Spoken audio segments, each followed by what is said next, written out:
Pag oras mag-aral, mag-aral. Todo mo na. Pag oras maging single, come on! Maging single ka, itodo mo na. Pag oras magrelasyon, come on! Itodo mo na. Pag oras nang magpakasal, come on! Itodo mo na. Remember, you should honor your season.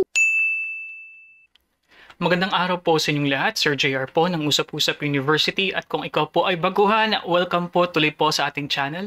Ang ating pong ginagawa dito sa Usap-Usap University, what we do is we watch, we analyze, we try to give a breakdown mga ka-U3 sa mga religious debates, discussions, mga preaching. And for our episode today mga ka-U3, it was sent to us via Facebook, at ito nga po ay isang pastora. Actually, it will be our first time at batang pastora daw po ito. And if you remember mga ka-U3, sa last video reaction po natin, ang topic po doon ay ang mga mangangaral na hindi pumula sa Diyos. At yung last part daw doon, yung patungkol nga sa sinabi ni Brother Eli na mga kababaihan na nagtuturo. Pero sa ating episode ngayon, tayo po ay manonood for the first time ng preaching ni Pastor Kenneth Santiago. So, hindi po natin kilala ang simbahan po ni na Pastora Santiago. At ang alam lang po natin through the Facebook message ay bata daw po ito. At syempre, pastora nga, babae. So, this will be our first time, no, na makikinig po sa isang preaching ng isang pastora. But before that, of course, sa kaunting background, ako po ay dating university debater mula po sa MSU IIT sa loob po ng 3 taon. Ako rin po ay nagdebate sa ABS-CBN News Channel, at ako ay miyembro ng isang international public speaking organization, ang Toastmasters International. Before we continue, if you like our content so far, please click thumbs up. Malaking tulong na po yan sa atin. So ano pang hinihintay natin mga ka-UT? Let us watch this video together. Let's go.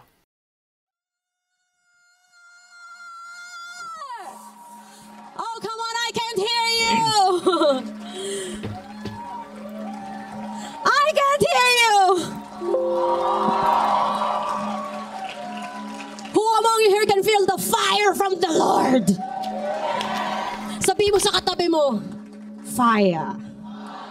Parang wala, laway-lawayan mo nang magising yan. Sabi mo, fire. Sabi mo sa likuran mo, come on. Wala pa. Sabi mo dyan, wala pa ulit. Fire! Come on, let's give God a best clap offering He deserves. Shina mahana masuka niyahale. We praise you, God. We honor you. And we lift you up in this place. You are here. We can sense, we can feel that you are here. We welcome you. We love you. In Jesus' name. And everybody shout. Everybody shout. Before you take your seat, I want you to greet the next person. Sabihin mo dyan, oh come on, you look good. You look great today. Oh, come on. If you're done, you can now take your seat. So among you here appreciate our dear Pastor Ru. Come on. Come on, who among you here appreciate our dearest Pastor Ru and Pastor Anthony? You know, we are so blessed to have this kind of pastors. Come on. Come on, can we just shout, pastors, we appreciate you. Come on.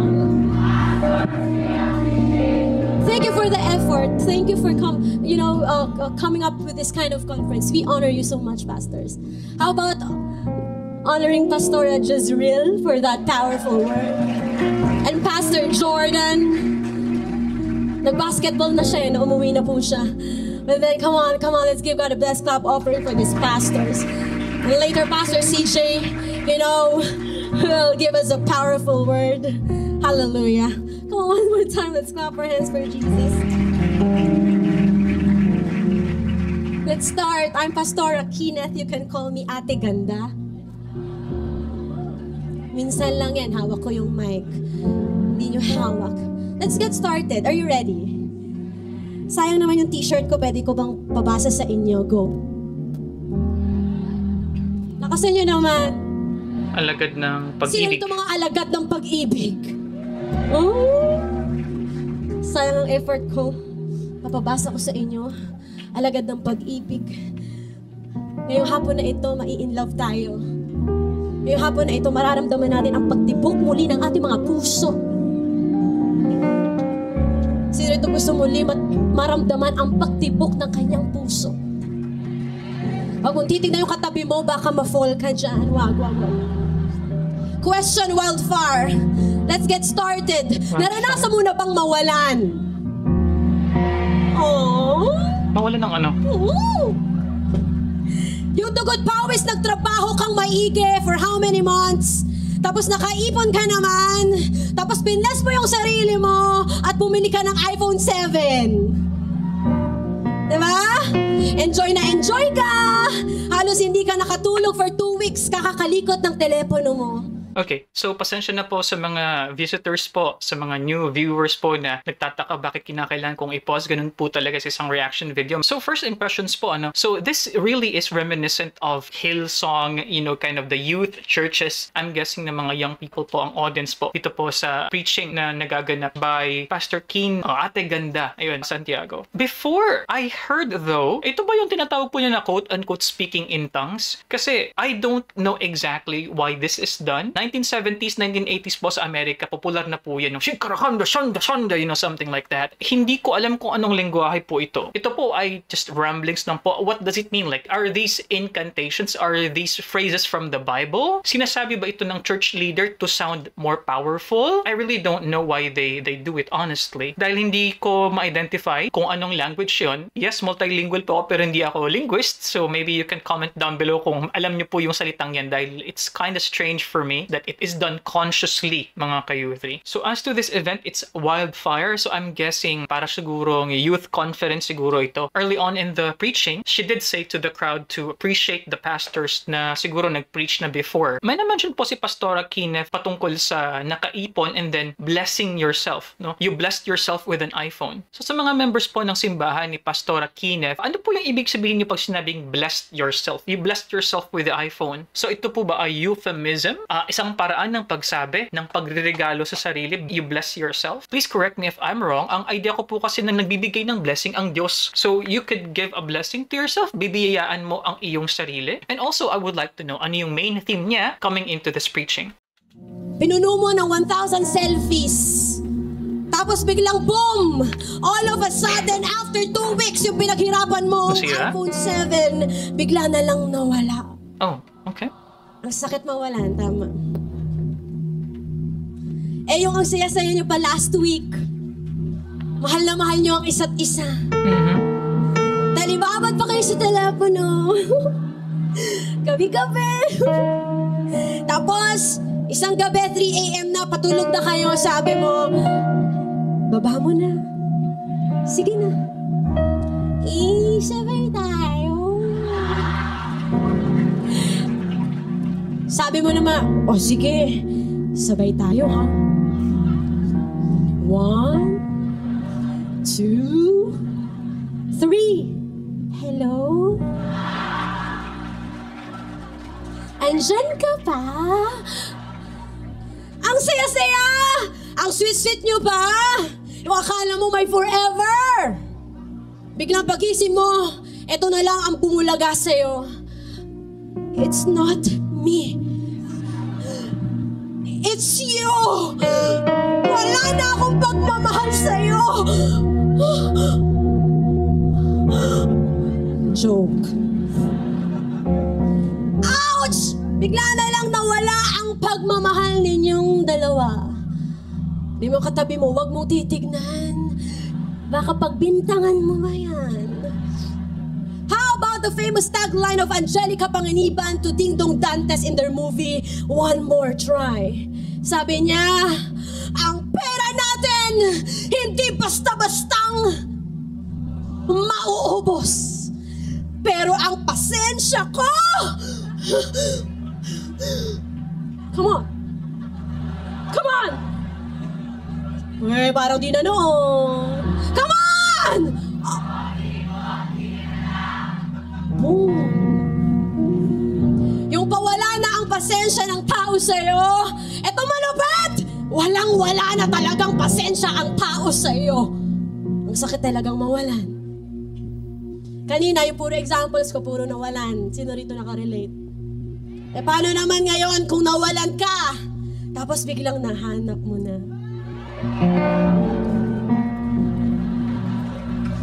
Woo! Eto, naranasan mo na ba yung panahon na sobrang gustong-gusto mo isang damit sa mall? May picture ako dyan, alam ko. Gusto mo isang damit sa mall, tama? pagkakataon, wala kang pera, nagustuhan mo talaga, kahit pag-uwi talagang iniisip mo talagang, napapanaginipan mo pa. Talaga naglalaway ka dun sa damit. Napanaginipan mo, gigil na gigil ka pa. Mall po, damit. Okay. Paano naging damit ang cellphone? Joke lang po. Sabi mo pa, babalikan ko yan! At pipilin ko pag nagkapera ako. After a week, bumalik ka sa store, same scenario, same time, same place. Pero pagkakita mo, wala na ang gusto mong damit. Sobrang lungkot mo. Kinulit mo pa yung sales lady. Inuga-uga mo siya. Kinulit mo yung sales lady. Inikot mo yung buong mall. Pagod. Napagod ka. At hindi mo pa din nakita. Okay, before we continue mga ka-youth, one of the things na na-appreciate ko at least dito kay Pastora Kenneth is her ability to relate with the young audience. Maybe because, of course, bata rin kasi siya, Batang-bata po si Pastora Kenneth. It's possible na she could be older, pero yung kanyang get-up, yung kanyang fashion sense, it really appeals to the younger people. So, I'm guessing na talagang yung mga audience po dito, yung crowd, kung conference man po ito, youth conference or youth congress, talagang mga young people din po. So, I understand that she would use references that are relatable mga ka-youth rin. Importante po na skill in public speaking. So try to think about it. Kung ang iyong magiging speaking style ay parang masyadong solemn, masyadong formal, and then ang crowd mo naman ay mga bata, most likely they would get bored. One way of really getting their attention is by using references, mga pelikula, yung sinasabi niyo dito kay Angelica Panganiban at kay Dingkong Dantes, One More Try. Pero hindi ko po yun napanood. But anyway, so na-appreciate ko po yun. Yun nga, nakikita ko sa kanya medyo theatrical yung style niya. Pasigaw-sigaw din yung style niya, may mga vocal dynamics din siyang ginagamit, which is not totally bad, of course, mga ka-youth. Napaka-iksi po kasi ng attention span po ng ating mga kabataan. So that's one way of getting their focus. Although on the couple of minutes na hindi ko pa rin po nakikita ang any citas, any verses, so hopefully makapag-start na siya anytime soon ng kanyang text, yung focus niya. Although nasa intro nga po tayo, yung sinasabi niya na yung konsepto ng nawalan, yung mga bagay na inaantay mo, pinakagusto mo, binigyan mo ng time, ng effort, tapos papunta mo, wala na yung produkto, something like that. So that's a nice reference mga ka-youth. Pero so far, katulad nga po ng sinabi ko, I think this church is the cool church mga ka-youth. Parang makabago, dahil nga youthful. At saka napansin niyo po, like it is with Hillsong and in some modern churches in America. So may mga musicians at the back na makikita niyo po dito sa likod, which is something na rarely seen with other sects mga ka-youth na quote-unquote mas traditional. Sabay nung nag-give up ka na, pag uwi mo, malungkot ka, halos maiyak ka pa at mag-walling ka pa. Pero finally, sabay ng pag-walling mo, nakakita ka ng tiyangge sa harap ng wall. Parang familiar to,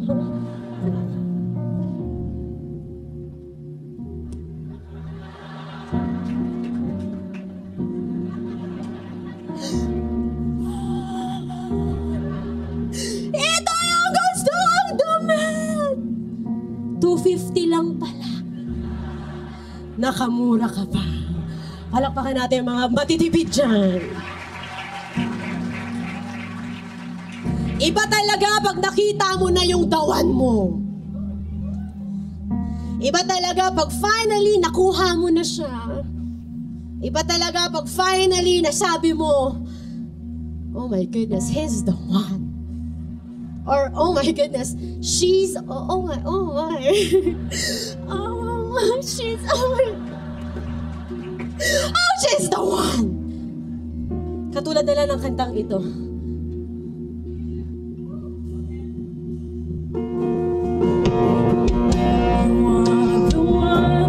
Holding hands pa kayo. Tapos sa dagat kayo, tampisawan kayo sa dagat. Habulan kayo sa dagat. Sabay mamaya, hinabol na naman ang sayo. If you know the song, come on. One more time. You are the one that I've been searching for my whole life. Tapos eye-to-eye contact. You are the one that I've been sabay, kagad sa labi. I'll never let you go. Worship, hold you in my arms. Pag-worship.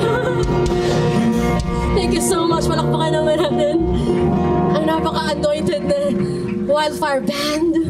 Thank you so much. Indeed, you are the one. Because you're only one there, huh? excited? Are you excited? Alam niyo ba na lahat tayo may the one? Ang daming pretty girls and handsome boys. Pero hindi you are really waiting for that moment wherein you can finally say that he's the one or she's the one. Today, we are going to talk about this very interesting yet very crucial topic. Na pag hindi natin to na-handle ng maayos, pwede tayong bumaksak as leaders. Pero pag natutunan natin ito ng maayos, I tell you, sunod-sunod ang growth, sunod-sunod ang greatness, sunod-sunod ang upgrade, ang uprise, ang pagbulusok natin sa simbahang ito. Come on! Tingin lahat sa akin, if our generation knows how to wait patiently at the right time, I tell you, we will wake up in a preserved and godly generation. Shiraramahay. Wildfire! Wildfire! Wildfire! Good news today, we will talk about the beautiful gift of God, and that is love life. Kala mo passion, iba love life. Let's get started. I want you to know that the longing to find the one is normal. That's normal. Sabi mo sa katabi mo, normal ka ha? Hindi ka abnormal. Kapag may cute na babae o lalaki na nag-transfer sa campus mo, nagtatangs ka na at sinasabi mong, Lord, siya na ba, siya na ba, siya na ba? Oh, come on, Lord, siya na ba? Oh, hallelujah, in the name of Jesus, siya na. So yun pala, no, tama nga po yung sabi po natin kanina. So tongues na yung term niyo po is tongues. How does it happen? Is it conscious or not? Is it through the Spirit of God? Or is it more like our own feeling that we are possessed by God in saying that? So I really don't understand why churches do this. And you know, coming from Pastor Kenneth din, nasabi niya rin na parang nagtatangs tapos parang she plays a joke about siya na ba, siya na ba. So is it more just ramblings? Do these words even mean something? So I hope that we could be enlightened mga ka-youth why people do this. But anyway mga ka-youth, one way of getting the commitment, yung audience mo na susunod sa'yo at magpo-focus, ang tawag namin yan sa speech is buy-in. You get the buy-in of your audience by saying to them what are the benefits of this particular preaching mga ka-youth. So sinabi niya, growth at saka magkakaroon doon ng greatness. Although in a way, I'm questioning the use of the word bulusok kasi I think what she meant is going up but bulusok actually would be going down. Di ba po? Pagbagsak po kasi yung bulusok eh. So far, full pa naman po yung aking attention because of Pastora's way of preaching so far. She includes some songs na quote-unquote secular songs, which is not too bad. You know, like what I said, you could always introduce music to get the attention of your crowd. O kaya may crush ka. May crush na crush ka. Tapos sinabi mo sa parents mo, ma, crush ko siya, mahal ko na siya, mamahal ko siya, walang makakapigil sa akin, mahal ko siya. Tapos ayaw nila, tumahimik ka anak. Sabi mo, bakit? Sabi ng mama mo, anak, tumigil ka. Bakit nga ma? 3 years old ka pa lang. O kaya naman, ikaw ngayon ay in love sa isang tao. Kung saan lahat na ata ng love songs ay nagkakasense sa'yo. Kahit wrecking ball. Diba? Kahit di ko kayang tanggapin, mga ganyan. Isang linggong pag-ibig yan. Nagkakasense na sa'yo lahat ng love songs. Habang sinasabing, Lord, siya na ba? Lord, siya na ba? At Lord, kung hindi man siya, Lord, please siya na lang. O kaya ikaw ay nagmahal, nasaktan, at nag-wildfire. Feel mo, mag-isa ka ngayon at ang tanong mo, Lord, may darating pa ba? O kaya masyadong masalimuot ang nakaraan mo.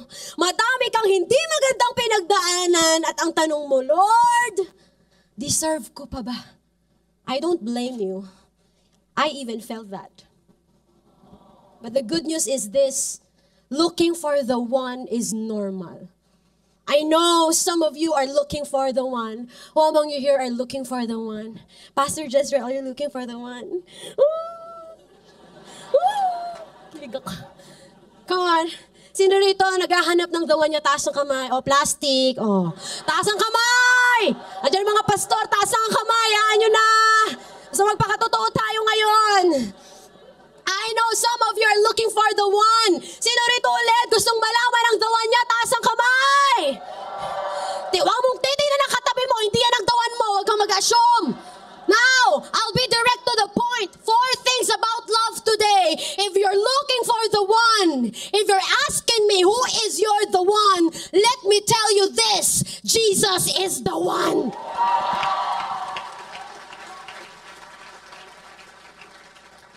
Listen up. Jesus is the one. Huwag mong pagbintangan yung katabi mo. We need to love the one to find the one. I tell you, Wildfire, may mga order po ang bagay. Ang pag-toothbrush, may order, tama? Hindi pwedeng walang toothpaste, tapos nag-toothbrush ka na, tama? Sa pagkain, may order. Sa pagsakay ng LRT, may order. Sa pagsakay ng jeep, may order. Hindi pwedeng nakababa ka na, saka ka lang, bayad. Gulo. Sa sinehan, may order din. Hindi pwedeng nagandahan ka na sa sine o sa movie, tapos di mo pa pala nood. I want you to know, pati po sa love, may order din. Sabi mo sa katabi mo, may order, ha? Matthew chapter 22 verse 36 to 39. Matthew chapter 22, 36 to 39. Teacher, sabi niya, which is the greatest commandment in the law? Jesus replied, love the Lord your God with all your heart, and with all your soul, and with all your mind.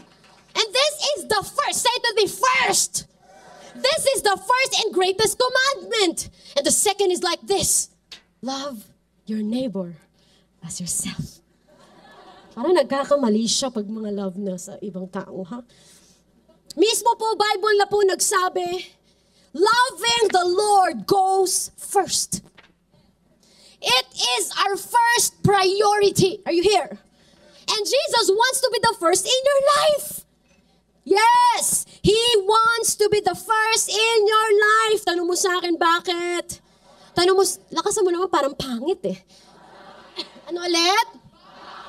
Why? Because without Jesus in the first place, what comes next will never work.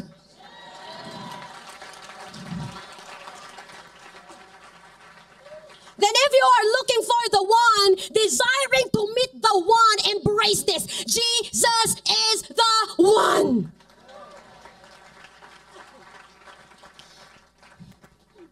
He's the one you should reach out to with all your heart. Now, who wants to get most of their lives here? Come on, raise up your hands. If you want to get most of your life, love God first. As in with all your heart. As in with all your soul. Come on. As in with all your strength.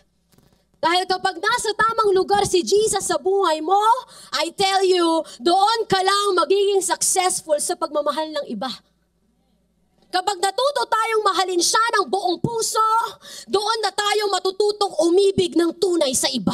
Okay, so let me try to anticipate mga kayuthi, ano yung next na magiging sitas dito ni Pastor Kenneth. So I am guessing that she will be mentioning about seek ye first the kingdom of God. I feel na yun yung doon niya ilulusot kasi she's talking about the order. So sabi niya nga na you have to first find the one before you find the one. You have to find Jesus first before you actually find the one that you're looking for. I'm not sure, but I'm guessing na ito po ay during the month of love, baka February, kaya po siguro ganun, no? Kasi parang yung topic niya nga is you're looking for the one. So the one po is yung the one that you love. And also mga kayuthi, ngayon ko lang din po pala napansin dito, Uprising Conference po pala ito. So yan yung name ng kanilang conference po, Uprising Conference. So I'm glad though na nakamention na si Pastora ng sitas no, sa Matthew. Let's see paano po gugulong pa ang kanyang preaching. Although sabi dito ni Pastora, 4 things na kinakailangan natin maintindihan. So I'm now excited. 1 John 4:19.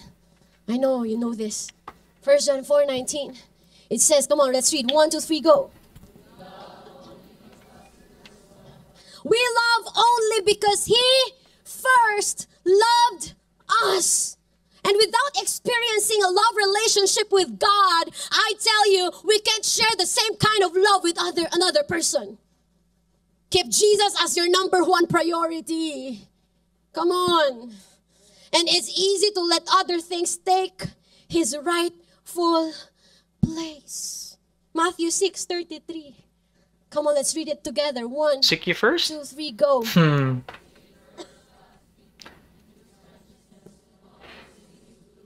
Matthew 6:33 sabi niya, seek first God's kingdom and His righteousness, and all these things will be given unto you. Hindi po sinabi sa Bible na seek your boyfriend first and everything will be given to you.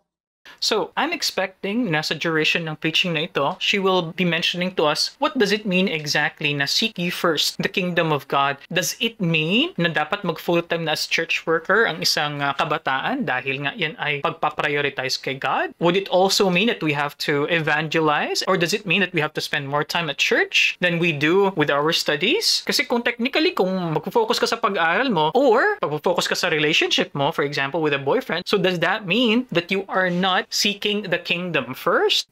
Hindi rin sinabi sa Bible na seek your girlfriend first and everything will be given to you. Hindi natin nagigets. Hindi sinabing seek your dream first. These are good things. But hindi sinabi sa Bible na seek your dream first and everything will be given to you. Hindi rin sinabing seek your feelings first. Seek your emotions first. Seek your crush first. And everything will be given to you. No! Sabi niya, seek Him first.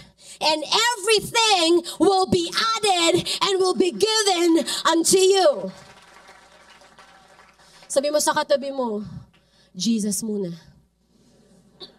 Sabi mo sa likuran mo, muna Jesus.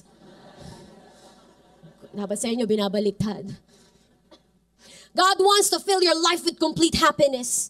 But all these things come after you seek God first. Exodus chapter 34:14. Exodus chapter 34:14. Sabi niya, you must worship no other gods, for the Lord, come on, for the Lord, whose very name is what? Is jealous. And is a God who is jealous about His relationship with you. Listen up, you must worship no other gods, but only the Lord. For He is a God who is passionate about His relationship with you. Kung nga, pag dati, di ba, yung may girlfriend ka, nagsiselos ka, tumingin lang siya sa iba, bakit mo siya tinignan? Nilike lang niya yung post ng isang lalaki, bakit mo nilike? Di ba, nagsiselos ka, nakukuha niyo ba yung point? Just imagine, si God din, He is jealous about His relationship with you. Na pag nakakita siya ng mas nauuna na sa buhay mo sa Kanya, nagsiselos siya. Katulad ng pagsiselos mo. Ano mo katabi mo? Sabi mo, hindi ako yun. Huwag mo ko pagbibintangan. Minsan lang. Ganon kanya kamahal to the point that He is jealous. Saan galing yan? Jealous of your other priorities. If Jesus is the one, how do we do it? Then invest in your relationship with the one. Sabi mo nga, invest in your relationship with the one.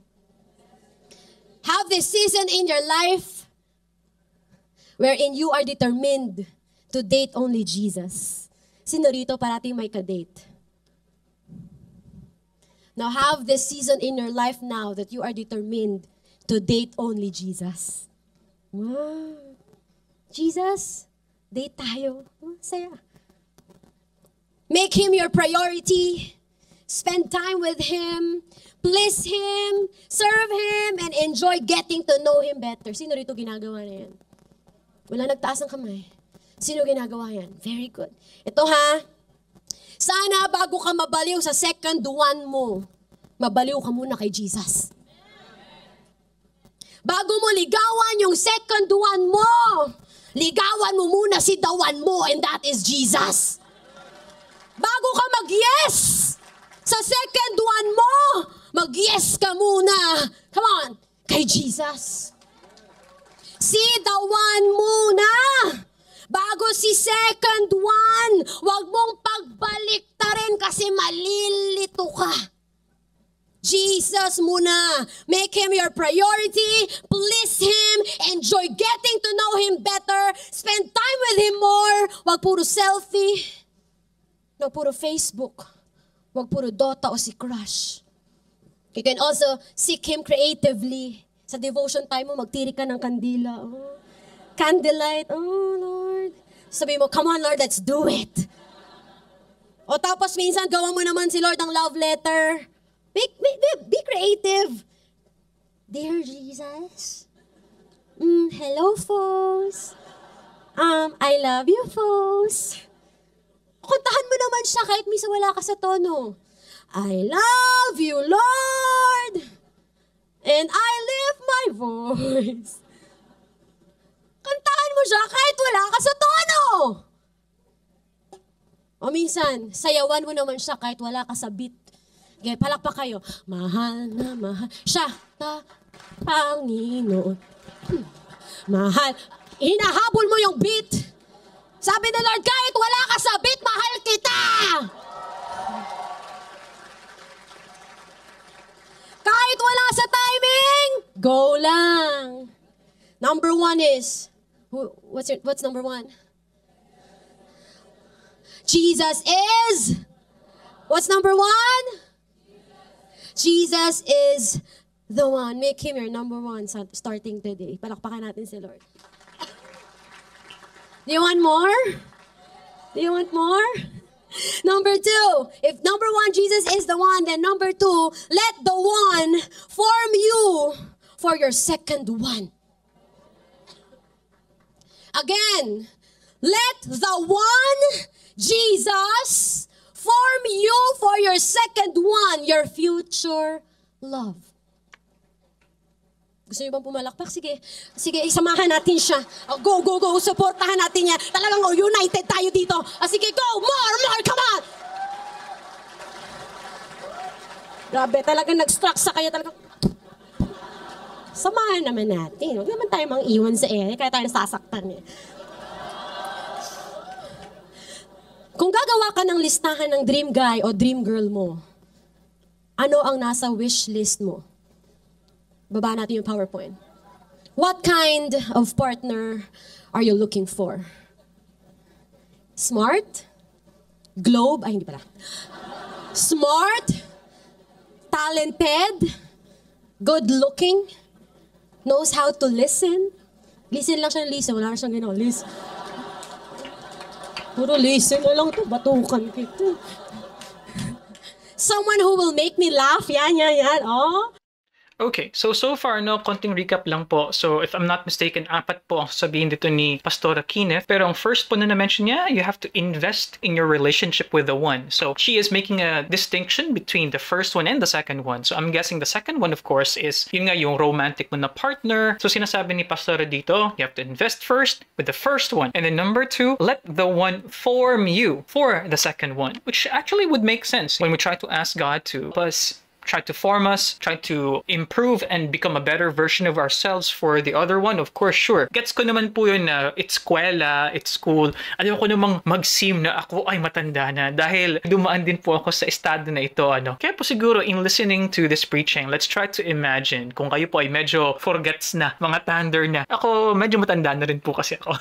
We can try to imagine when we are listening to Pastora Kenneth here na tayo ay bata pa. I'm trying to imagine that I'm on my teens or sabihin natin 19, 18 or early 20s mga ka-U3. But yun nga, medyo hindi ko lang nagustuhan yung ibang mga references niya. I understand that we could be creative. Sabi niya, you try to fall in love with Jesus. Hindi ko lang honestly nagustuhan yung kanyang reference sa pagsindi ng kandila and then she said, let's get it on. I don't quite like the undertone of that phrasing. But anyway, that's number 2. And I'm expecting for 3 and 4 apparently. Pero mas gusto ko po sana na each sana na main point ay meron po sanang substantiation by a verse. Kasi nakita ko lang, invest in your relationship, let the one form you, pero walang underlying na memory verse for the first point, for the second point, wala. So sana meron, para naman it is strengthened by the Bible and it sounds more biblical. Ako na ba yung dawan nyo? Charot! Masarap magluto. Diba? Hindi ako sasaktan. Kahit hindi gwapo, basta malinis. Yes. Gwapo ba? Malinis, malinis. Anointed ba? Oh, malinis. Hallelujah.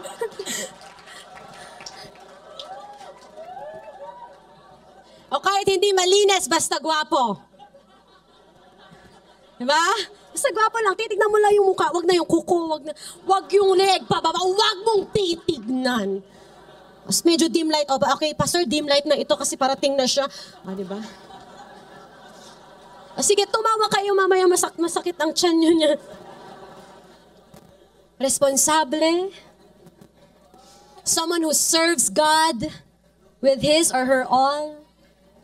Man of God. Woman of God. And a man. Siyempre, dapat tao.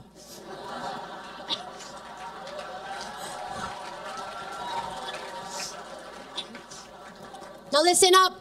Na-excite tayo sa na-excite tayo sa kung saan o kung anong itsura. Tama. Nang ibibigay sa atin ni Lord. Tama. Oo, na-excite tayo, no? Oo, halata sa inyo, no? Ano itsura niya? Anong ugali niya? Hindi na tayo makapaghintay. Hindi na makapaghintay. We can't wait to find that someone who will make us happy. Amen. Sa totoo lang, sa sobrang excitement mo, hindi ka na nakikinig sa akin, nakikita mo na itsura niya, tama? Subukan niyo lahat, ha? Diba? Sa totoo lang, sobrang excitement mo, kahit nga ngayon na time mo pa rin mag-aral, yan na ang nasa isip mo. Hindi masamang tanong ang who is the second one who will make me happy. Pero hindi kaya mas magandang tanong kaysa dyan ay ito. What person do I need to become for my second one? God ministered to me. Sige, palakpakan ulit natin siya. Sige, suportahan natin siya. Okay, sige. Ang hirap talaga minsan, dapat one no? God ministered to me and He said, it's not about your dream boy, but it's about, oh my God, the one? Ay, charot. Joke lang, guys. Kayo naman. Ayoko ng issue. Di ako showbiz. Wag. Ha? Crush niya ako? Oh! Pastor, bakit di ko matapos yung word ko? Guys, hindi ako after dyan. Before lang. Hindi ako after dyan. It's not about your dream boy. Again. Ayusin natin. Bumalik tayo sa wisho, guys, okay? And God ministered to me and said, it's not about your dream boy, but you being the dream girl. It's not about finding the right person, but you being the right person. It's not about your answered prayer, but you as an answered prayer to someone else. It's not about your gift, but you being the gift. It's not about who, but it's about you. Yeah, that's a really nice message, mga kayuthi, ano? And a lot of us, because we're too selfish, we often think na ano yung para sa atin without us thinking na what could we give to the other person? What kind of person are we? Para ma-deserve tayo ng iba, hindi lang yung kung ano yung deserving para sa atin. And sa mga hindi na ganun kabata na naghahanap pa rin ng partner, ako ang advice ko lang po, and it would sound really strange or funny, one way of finally having a partner is to not be delusional about yourself. Kasi marami sa atin, dahil sarili natin yun, we overvalue ourselves. We think na, kumbaga kung i-rate natin, kagandahang lalaki o kagandahang babae, forma, kabaitan, ayan. We usually overvalue ourselves. And psychologically, it's really backed up by science na we feel that we are more valuable than who we really are. So, for example, people may think, ako, ang ganda-ganda kong lalaki. Ako, 9 ako for sure. So, ang tip ko po sa inyo, pati rin sa mga babae ha, babaan nyo pa ng 2 level. Kung if you feel you're 9, maybe you are really 7. If you are 8, maybe you are really 6. So, anong pong point nun? Kasi kapag na-evaluate mo, honestly, kung sino ka, malalaman mo kung anong uri ka ng tao and gaano yung attractiveness mo, quote-unquote, para ligawan ka ng iba o para magustuhan ka din ng iba. Kasi kung masyadong mataas yung pagtingin mo sa sarili mo at yung standard mo ay katulad ng mga nasa Korean drama, drama na simpatiko, gwapo, mayaman. So mahirap po kapag ang idea natin ng romance, it's still sa mga movies at sa superficiality ng social media mga ka-U3. And actually, na-mention ko rin po yan when I was interviewed po sa isang long form na podcast with Comicsman. So kung hindi niyo po yan napapanood, ayan, sinabi ko dun po ang aking saloobin patungkol po sa mga babae at sa mga lalaki na ganyan. Are we the dream spouse? Are we the right person?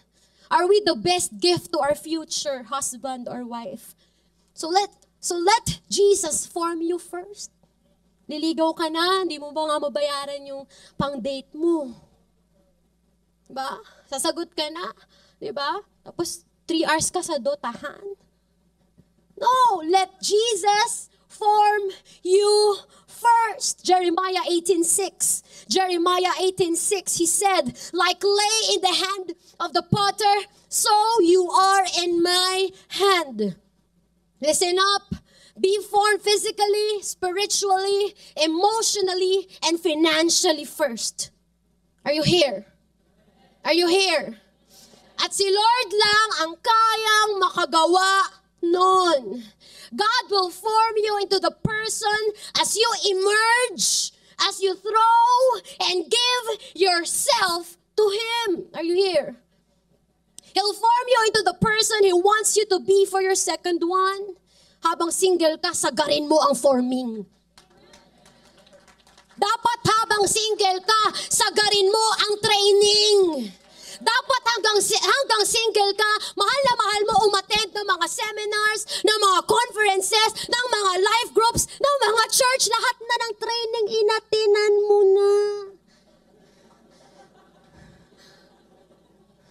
Habang single, magpaturo, makinig, magpahasa. Men, taas ang kamay ng mga men. Parang, men, come on, men? O parang, men, I tell you, God made you leaders. You are called to be the head. That's who you are. Ephesians chapter 5:23, where the husband is the head of the wife, as Christ is the head of the church. Men, taas ang kamay ng mga men. You are created first, not because you're better than the woman, but God created you to initiate leadership. It is your DNA. It is in your DNA to lead. You are called to lead spiritually. Man! You are created to lead financially, emotionally, spiritually. You are the pursuer, the protector, the financer. Gusto ko yan, financer. Talagang mahal na mahal ko yan. Gusto ko, hinighlight ko dito, ka-bold pa, caps lock, financer. And the visionary. So ngayon pala ang practice leading by leading yourself. Saan mo nililid ang sarili mo? Sa Dota? Come on. Tambay? No. Inom? Tapos na tayo dyan. Barkada? Sa church na lang yung barkada. No, if you can be the best now, then how can you be the best husband in the future? How are you handling your finances, men? Your time? Are you taking your studies seriously? Are you submissive to God and the leaders? Are you prayerful, men? Parang wala akong kausap. Are you prayerful? Nagtatang siya. Yan na naman. Basta sila na yan. No! Be prayerful! Nga pala, dapat mas prayerful ka.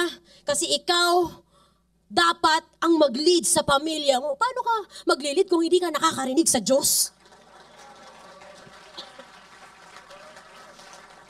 Kung ayaw mo maging monster sa future love mo, then spend time being trained of God's leadership university.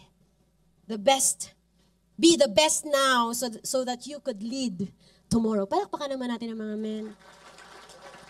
Okay, so please correct me if I'm wrong mga ka-youth, but it seems that at least based on my observation po sa mga small churches, mga Protestant churches, born-again churches, I feel na mas kakaunti ang active, quote-unquote, mas relihiyoso na mga lalaki, adult men, kumpara po sa mga kababaihan. Kaya siguro hindi mo rin mabiblame kung meron mga pastora na nag-i-exist, yung mga sisters na nag-i-exist, dahil in general, siguro dahil marami sa mga kalalakihan, iba ang kinabibisihan, po. So siguro, it's either barkada, sugal, inom, bisyo, o pagtatrabaho. Pero yun po napansin ko, po. So, hindi rin po ako magtataka kung marami pong magko-comment sa ating comment section below sa mga kababaihan na magsasabi, ako yung unang naging Christian, unang naging relihiyosa, ako yung naunang magsilbi sa Diyos at sumunod na lang yung aking bana. Bana po pala ibig sabihin asawang lalaki sa Cebuano, sa Visayan languages. Please correct me if I'm wrong mga kayutik kung yun din po ang karanasan niyo. Dahil sa palagi ko, in general, mas matigas ang puso ng mga lalaki kumpara sa mga babae. You want that, man? Sabi mo nga, I'll do it, I'll do it. Parang ayaw nyo, I'll do it, I'll do it. Oh, I'll do it for you. You do it. Amen, amen, amen. Girls, women, taas ang kamay ng mga women. Hello, women. Hi. Oh my gosh. Women, tingin lahat sa akin. You are created to be loved and pursued. You are a princess. You are a warrior. You are beautiful. Come on. You invite men. You are actively attracting the men. You love to be chased, not you chasing men.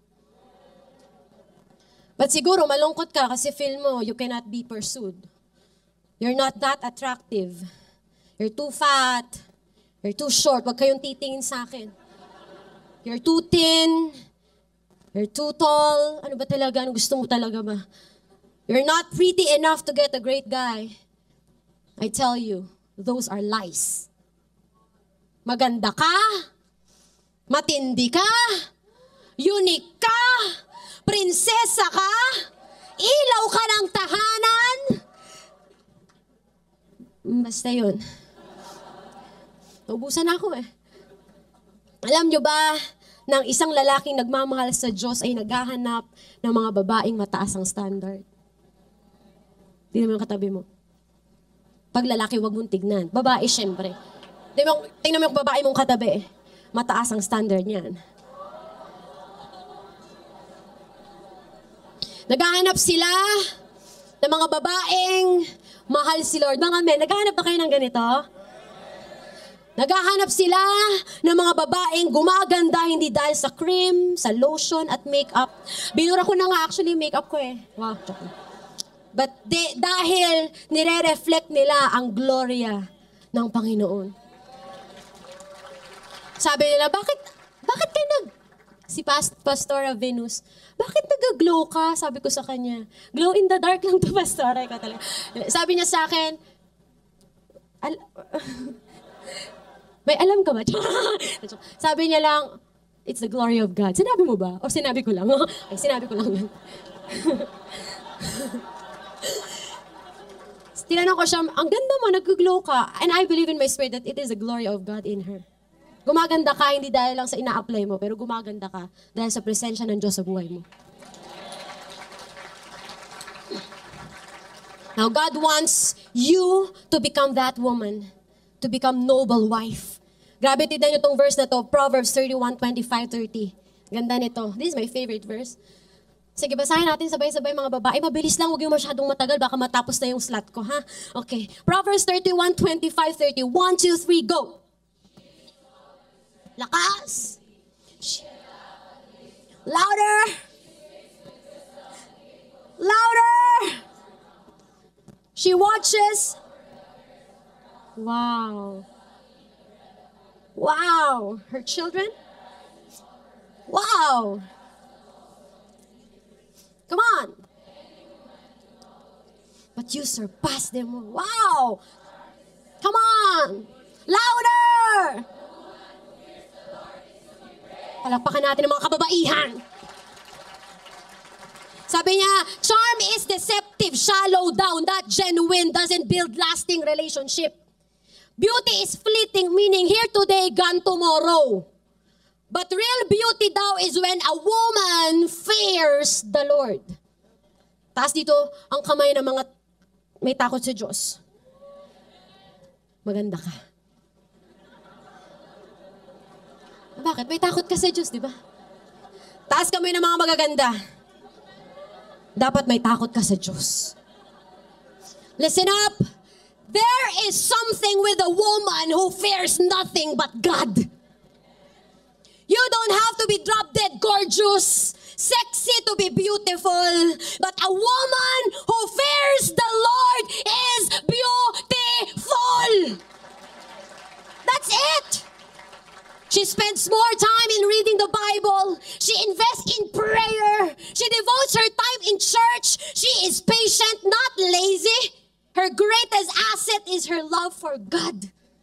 She is beautiful because God is beautiful in her.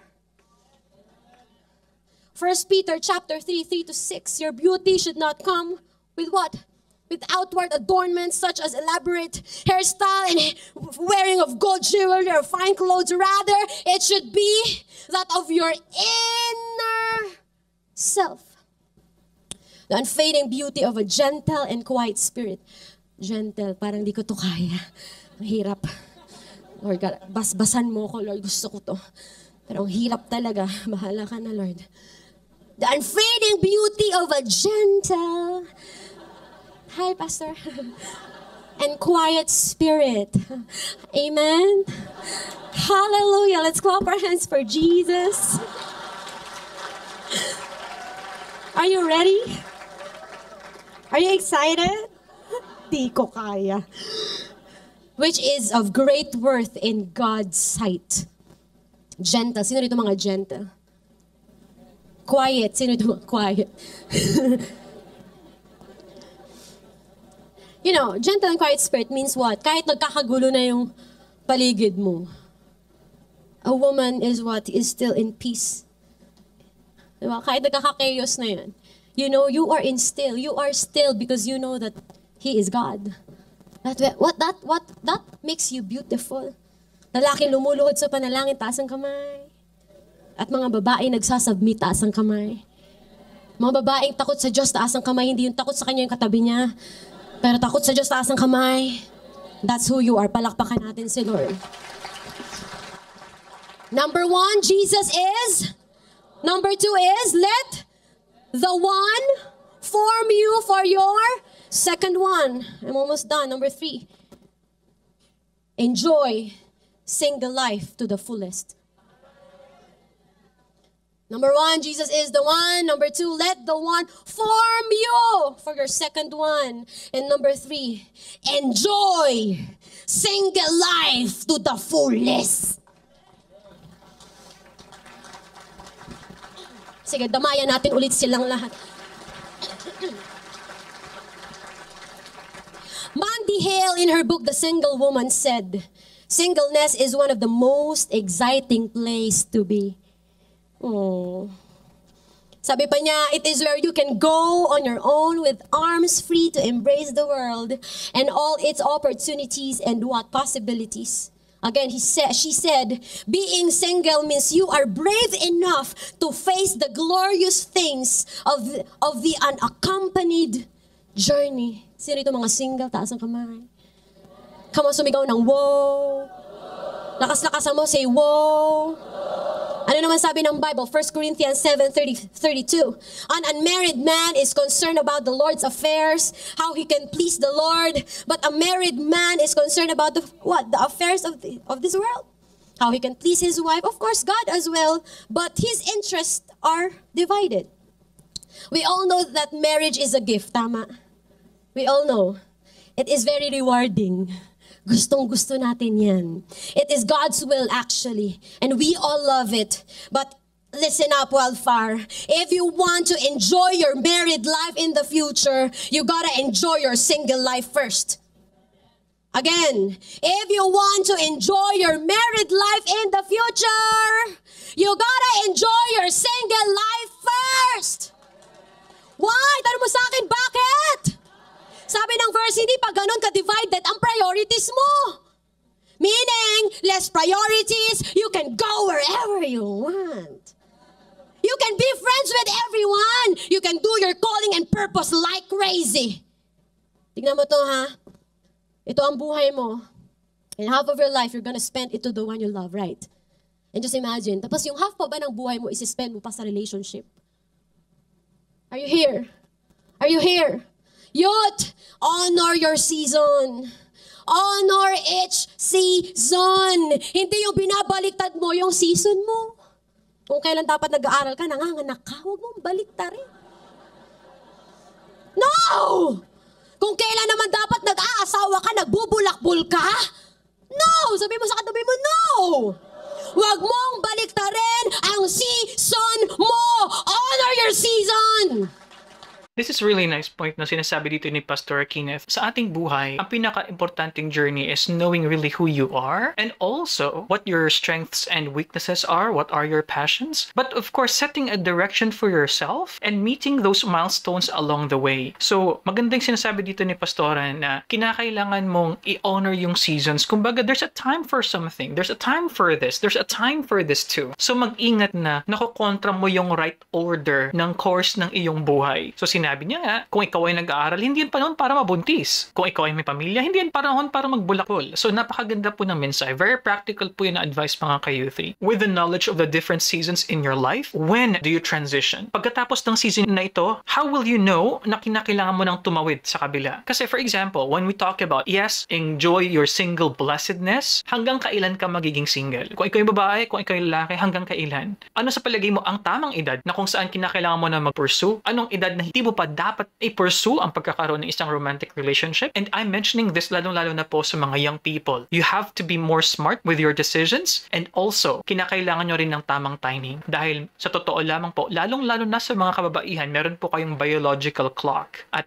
sadly, kahit na gusto mo nating isipin na walang limit yung pagiging nanay, actually meron po. Dahil ang ating mga katawan ay limitado po sa abilidad na magkaroon ng baby. Yun po ang reality. Ano po? Pag oras mag-aral, mag-aral. Todo mo na.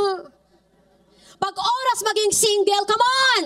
Maging single ka, itodo mo na. Pag oras magrelasyon, come on! Itodo mo na. Pag oras na magpakasal, come on! Itodo mo na. Remember, you should honor your season.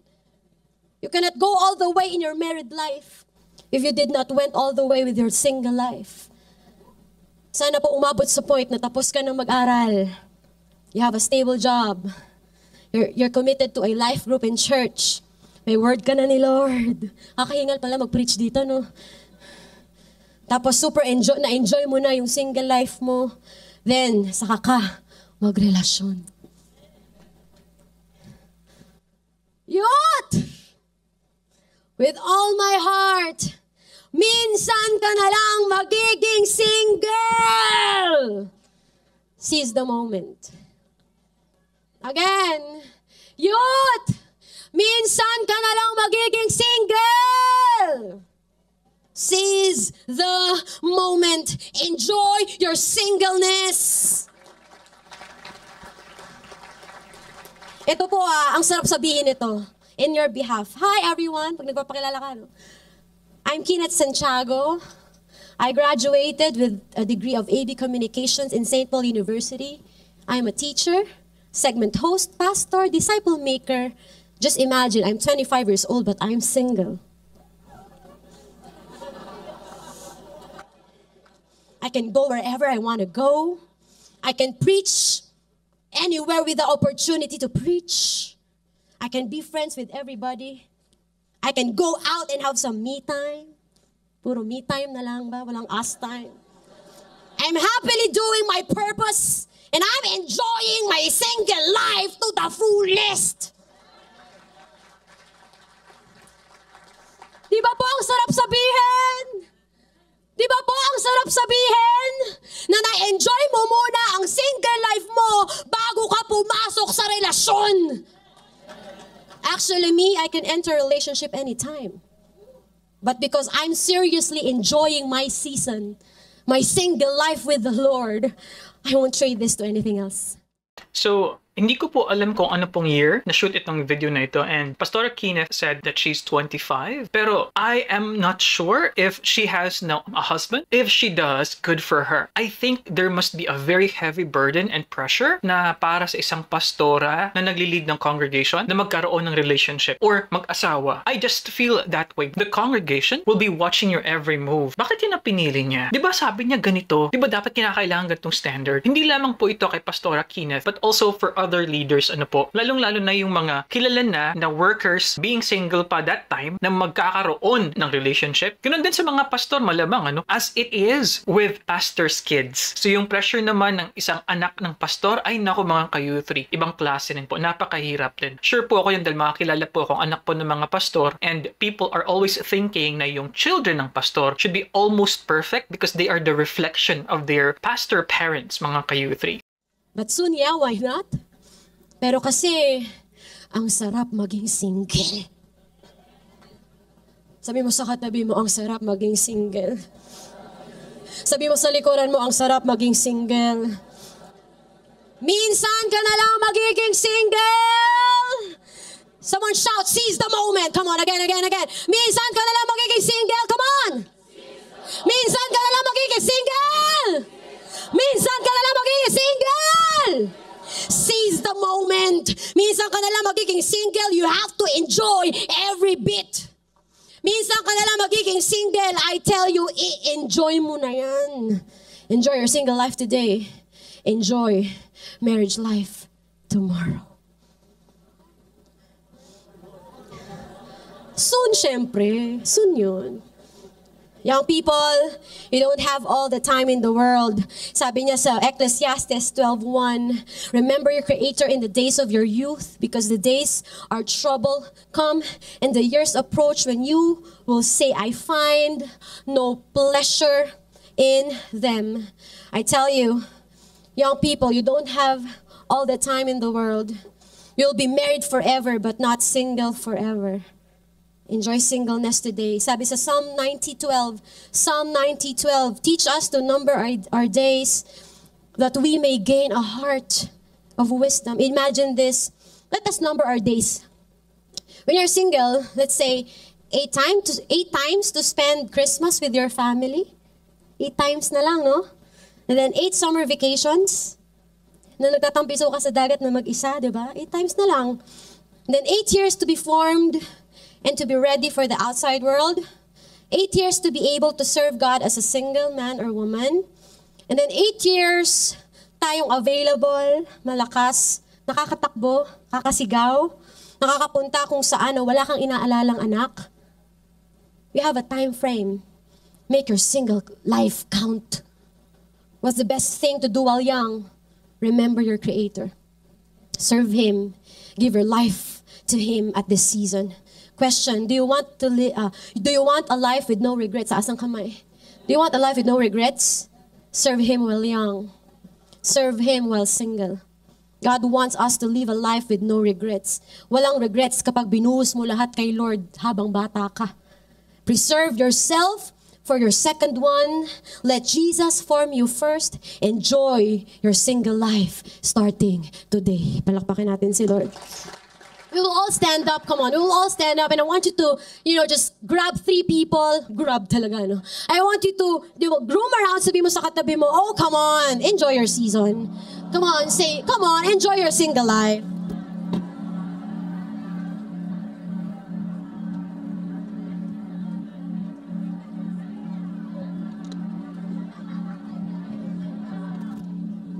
Enjoy your single life.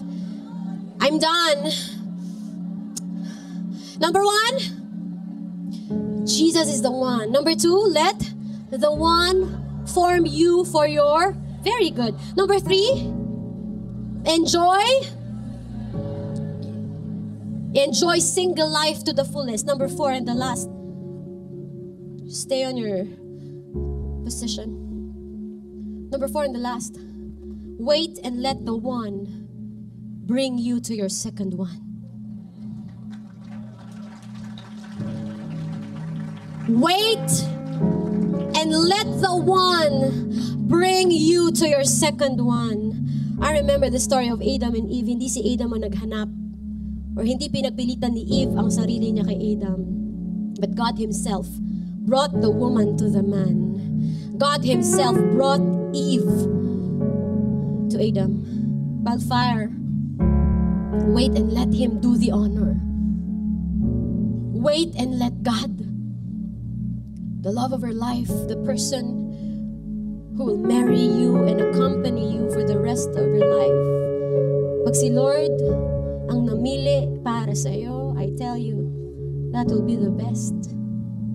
Hindi ikaw ang magdadala, siya ang magdadala sa iyo.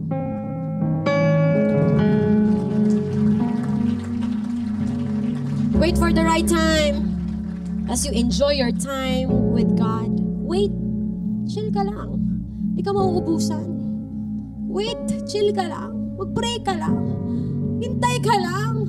Hindi tayo mauubusan ng God's will dito. Hindi tayo paubusan ng great men and women dito. Actually, ang dami-daming great men and women dito. Bakit ka nagmamadali?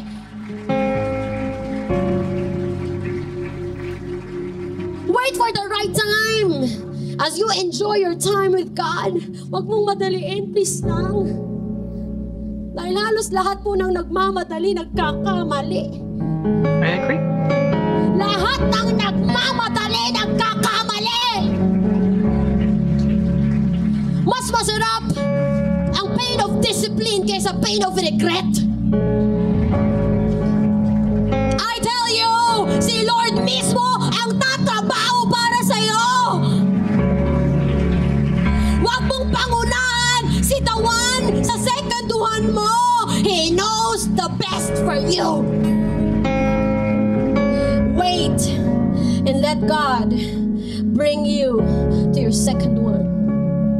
Okay, before we continue mga ka-youthy, but here's my issue always with regards to quote-unquote waiting. I understand na dapat yung mga babaeng hinahabol, sila po yung chini-chase, at yung mga lalaki naman, it's our nature to be the hunters, quote-unquote, and we have to pursue the girls, the women. Sure, we get that. Pero hanggang kailan kaya ang isang babae mag-aantay? Yun po yung gusto kong malaman. At ano yung makakonsider natin na posibleng moves ng babae kapag hindi na talaga or wala nang dumarating? It's very idealistic to say that we have a lot of great men. But unless you make the right moves too, kasi kung masyado ka ding demure, I don't think na magugustuhan ka ng isang lalaki. In general po yan. And also, I'm talking about my experience. Para sa akin po, kinakailangan din ng tamang response ng babae. And for the men too. Ano po ba yung sinasabi exactly dito ni Pastora Kenneth patungkol sa God bringing you the second one? So I hope this was further substantiated mga kayuti, but I think we're at the closing part ng preaching niya. And like what I mentioned, medyo makabago, quote-unquote, youth church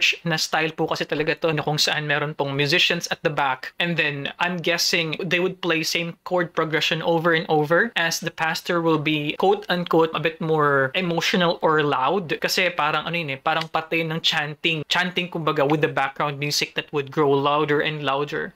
You want to hear my testimony? You want to hear my testimony? Okay lang ba nakatayo kayo? Just give me 2 minutes.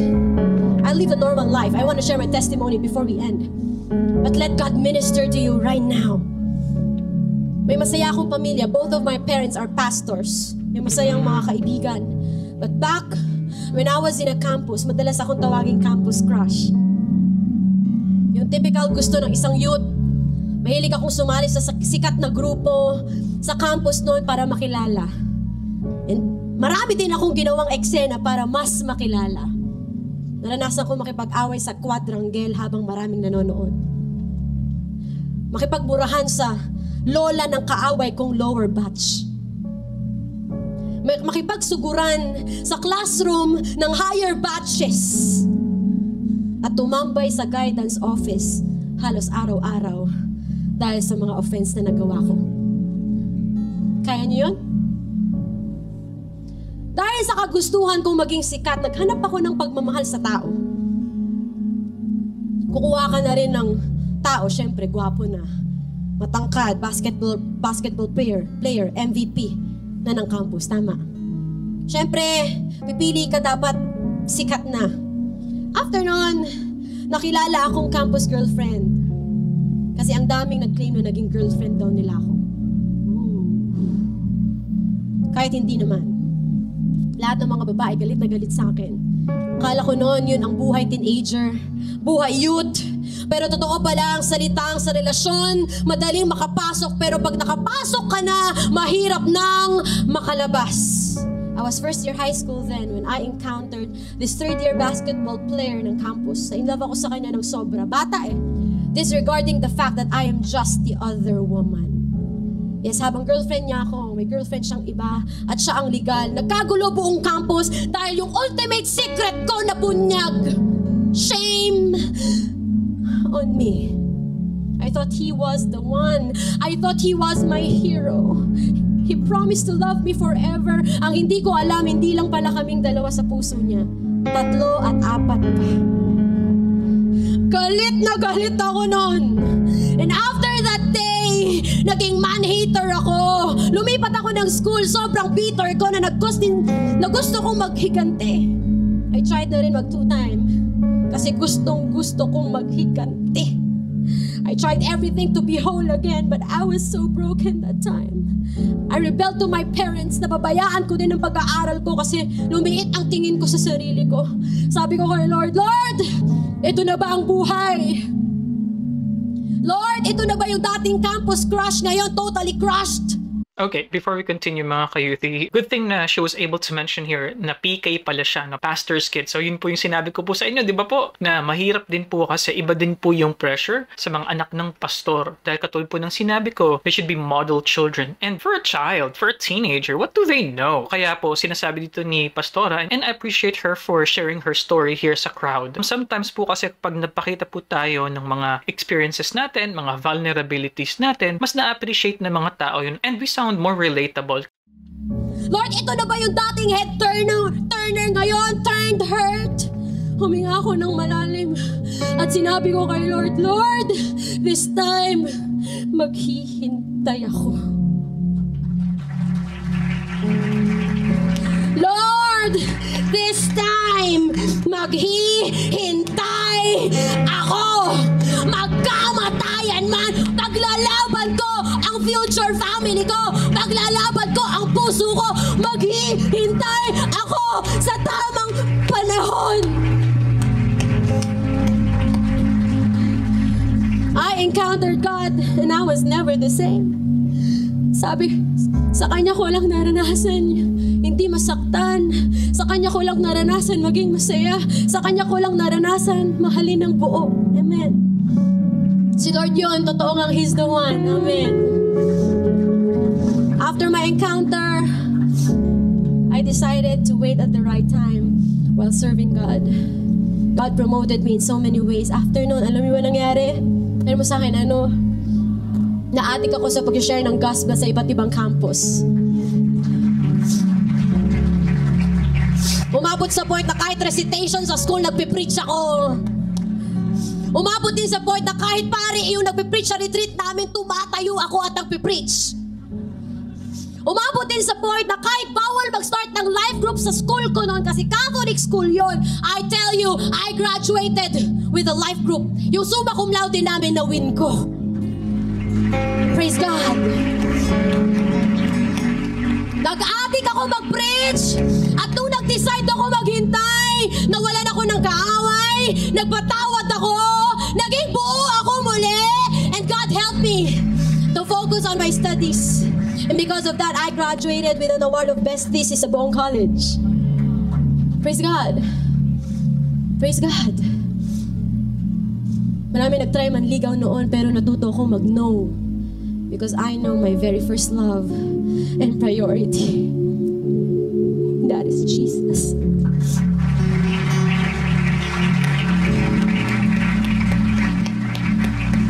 I'm preaching to different places in the Philippines now. I'm handling leaders, now whole, and still waiting for God's best in my life. Kung ginawa sa akin ni Lord to, gagawin din ni Lord yan sa inyo. Pero mas higit pa.